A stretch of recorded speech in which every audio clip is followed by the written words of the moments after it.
Les aléas du direct. Il y a une question qui me vient. On parle beaucoup du Handala, donc c'est le bateau. Mais est-ce que tu peux nous expliquer ce que ça représente le Handala? Parce que je trouve que c'est une histoire quand même lourde de sens et qui dit aussi beaucoup de choses du blocus de la bande de Gaza.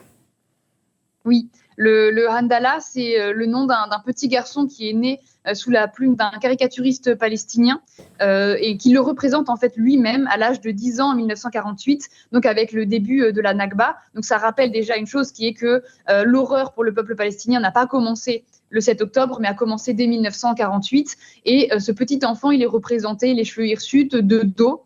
Et ce qui est dit, c'est qu'il ne se retournera que le jour où le peuple palestinien sera libre et aura un État indépendant. Et donc, c'est aussi pour ça que le Handala prend la mer à partir de vendredi. C'est pour les enfants de Gaza. C'était déjà le cas pour les autres bateaux, mais là, avec ce nom très symbolique, ça permet de rappeler que les premières victimes du génocide, ce sont les enfants. Là, on a quand même Netanyahou qui empêche le lait infantile de rentrer. Donc, on a cette propagande qui nous dit oui, c'est contre les terroristes, c'est contre le Hamas.